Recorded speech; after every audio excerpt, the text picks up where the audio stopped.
thought I would talk a bit about the First Amendment, but more importantly, one element of the First Amendment, one of probably the most important, which would be freedom of press. Okay. So when the framers of the Constitution were making the Bill of Rights, which consists of 10 amendments, uh, there's several different parts of the First Amendment, of which I've talked about before in some detail, but almost more important at this day and age than freedom of speech is freedom of the press. And freedom of the press is when an organization, a company, a person, whomever, can write what they feel about whatever it is they're writing about without fear of retribution, without fear of being censored, without fear of having their license revoked. I mean, you remember when Trump was threatening that the comedians had to be fired or the mergers had to be done the way he wanted, or else they were going to have their licenses pulled. You remember all the threats that have been made and all the lawsuits have been made because of what people have written, because what people have conveyed in what was supposed to be the freedom of the press. Well, all of that is meant to chill the freedom of the press, to stop people from writing what they want. Now, you have to realize that one of the reasons that freedom of the press is so important is because it holds the government accountable.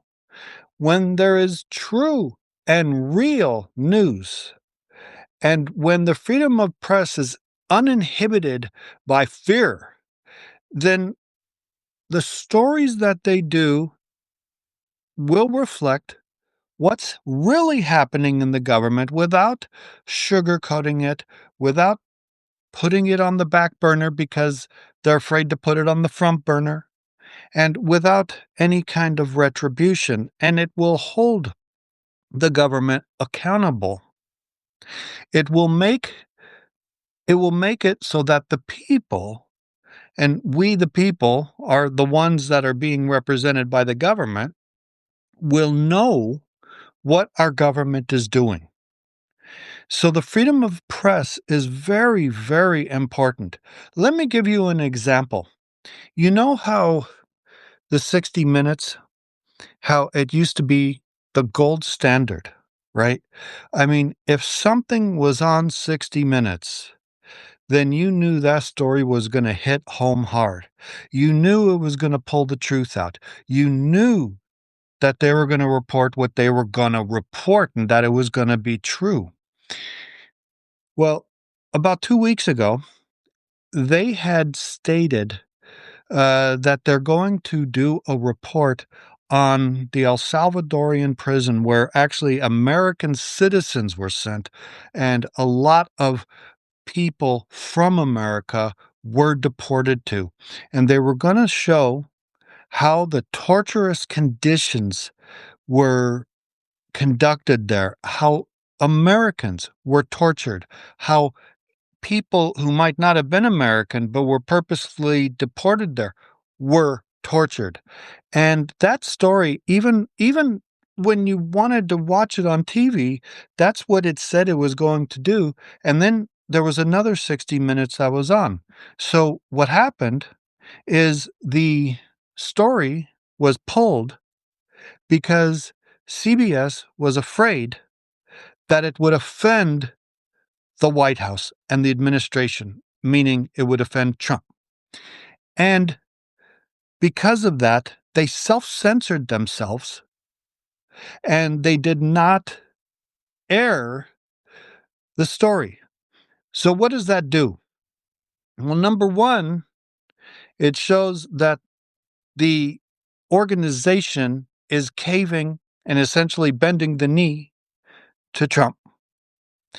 it shows that they have enough fear that they even think of doing this.